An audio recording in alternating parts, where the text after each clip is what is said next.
Hello, everyone. So, here is a small revision of what we've learned so far.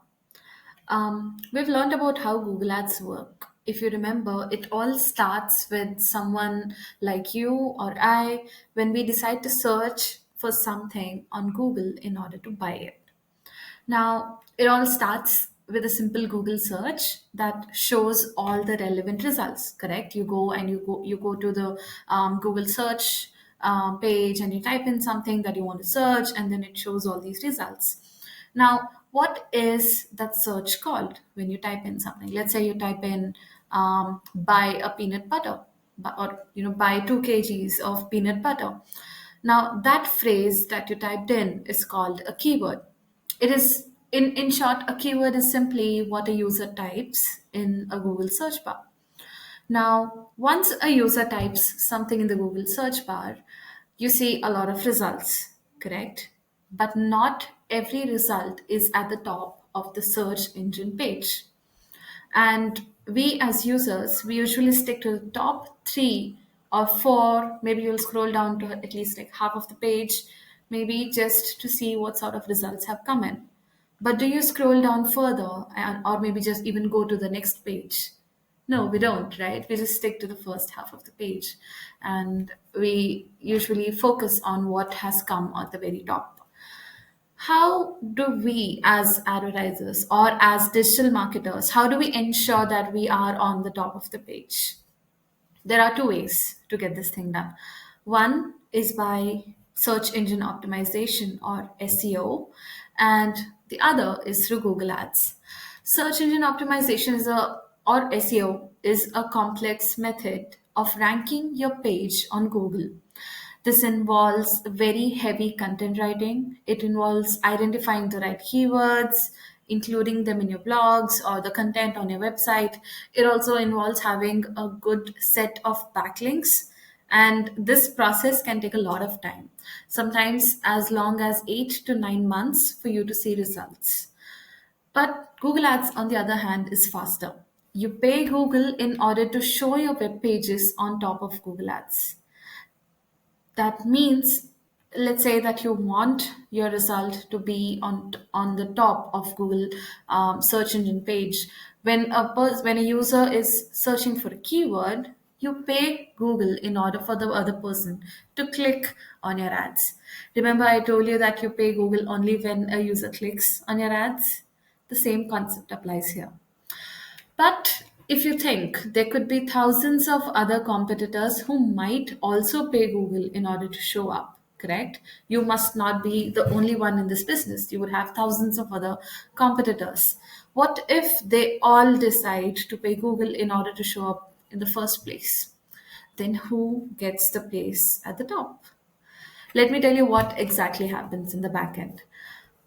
Take the same examples. You are among the thousand other competitors who are ready to pay Google. All of this is to show up on the top of Google search engine page when someone searches for something about that is related to your product or a service, and then Google decides to conduct an auction. In reality, that is exactly what happens. Google conducts an auction where everyone announces the price that they're willing to pay, for a user to click on their ad. Remember, I told you that you pay Google only when someone clicks on your ad, and that is a part of this auction. Google really wants to know how much you're willing to pay for a single click. And that is how Google decides who ranks at the top. But does it mean that Google really rewards people who are ready to pay a good amount? Does it mean that only people with a good budget get to rank? Not really. What if they have the worst website ever? In that case, that gets really hard for Google to show the worst ranked websites on top of Google. So how does it really work then?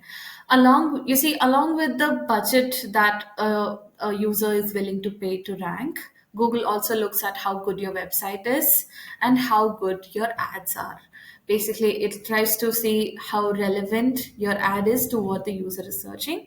And all these three elements, the budget, the ads, and the website, go into deciding the ad rank that you would have on the Google search engine page. And what is ad rank, you ask? Is the rank that Google gives you on the Google search engine page after it looks into all the factors that I mentioned till now. So you can either get the first ad rank, that means you would be on the topmost position, you can get a third, fourth, or you can even be at the bottom of the page. All of this depends on three factors that I mentioned: the budget, and the ad quality that you have, and also the landing page or the website.